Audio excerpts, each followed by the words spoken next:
नमस्कार दोस्तों, आप सबों का स्वागत है लाइट्स फॉर पब्लिक में।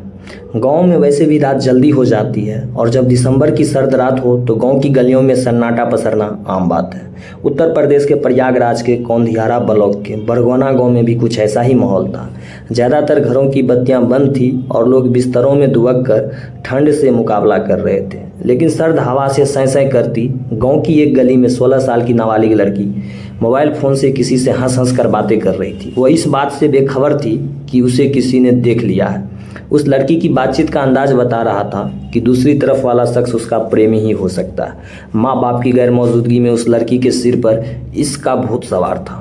उसकी उम्र 16 साल जरूर थी, लेकिन मोबाइल फ़ोन पर मुहैया इंटरनेट से उसने सेक्स की काफ़ी जानकारी हासिल कर ली थी। इसलिए उसने सर्द रात में अपने सुने घर में प्रेमी को आने का न्योता दे दी। 19 साल का प्रेमी शिवशंकर उर्फ छोटू तो ऐसे मौके की तलाश में था। उस लड़की मीना का फ़ोन आते ही वह झटपट मोटरसाइकिल से उसके घर पहुंच गया। कई किलोमीटर की दूरी उसने इतने कम समय में पूरी कर ली कि अपने सामने खड़े प्रेमी को देखकर मीना को यकीन ही नहीं हो रहा था। मीना ने अपने छोटे भाई अमन को पहले ही किसी तरह गहरी नींद में सुला दी थी। जवानी की दहलीज पर खड़े दोनों बहुत देर तक अपने को रोक नहीं पाए। इसकी पेंगें बधाते हुए उसमें इतना खो गए कि उनको होश ही नहीं रहा कि घर में कोई और भी है। शिवशंकर भी अपनी मासूका को सामने पाकर अपनी सुध-बुध खो बैठा था। इधर बातचीत और हंसी मजाक की आवाज़ सुनकर 14 साल के अमन की आंख खुल गई। वो अपने घर में बहन के साथ किसी अनजान को देखकर सब कुछ जल्द ही समझ गया। उम्र में छोटा होने के बाद भी भाई को बहन की यह हरकत नागवार लगी और वह बहन का विरोध करने लगा। डांट फटकार के बाद भी वह चुप नहीं हुआ और आंखें देखी सारी बात पिता को बताने के लिए कहने लगा। छोटे भाई की इस धमकी के बाद उसकी बड़ी बहन डर गई, लेकिन उसे अपने प्यार में बाधा बन रहे भाई की ये बातें अच्छे नहीं लगी। इसके बाद उसने जो किया वह जानकर लोगों के रोंगटे खड़े हो जाएंगे।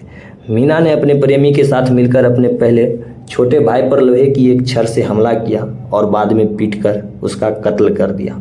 मीना के घर वालों को समझ नहीं आ रहा था कि आखिरकार ऐसा क्यों हो गया और किसने मासूम लड़के को जान से मार दिया।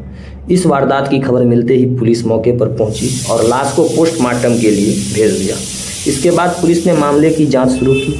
पुलिस जांच पड़ताल में जो मामला सामने आया उससे सबकी आंखें खुली की खुली रह गई। अमन के पिता गुलाब खेती करते हैं। वे अपने पत्नी को लेकर अपनी ससुराल गए थे और रात में वह वहीं रुक गए थे। घर पर उनका 14 साल का बेटा अमन और 16 साल की बेटी मीना थी। कौंधियारा पुलिस को जब एक 14 साल के लड़के की घर के भीतर हत्या की खबर मिली तो वह भी चकरा गई। पुलिस जब गुलाब के घर पहुंची तो 14 साल के मासूम अमन का खून से लथपथ लाश बिस्तर पर पड़ी थी। पुलिस को भी पहले समझ नहीं आ रहा था कि एक मासूम का कत्ल क्यों और कौन करेगा, वह भी घर के भीतर, जब घर में केवल भाई बहन ही हो।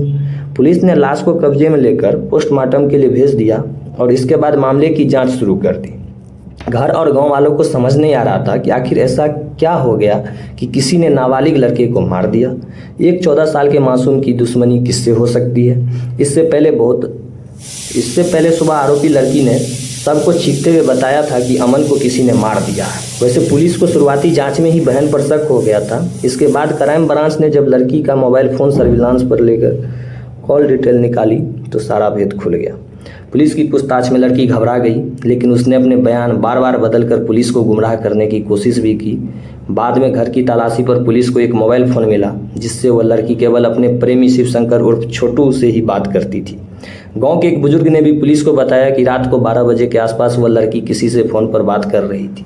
बातचीत में मशगूल मीना उन बुजुर्ग को देख नहीं पाई थी। पुलिस को रात में शिवशंकर के मोबाइल फ़ोन की लोकेशन बड़गोहना गांव में ही मिली।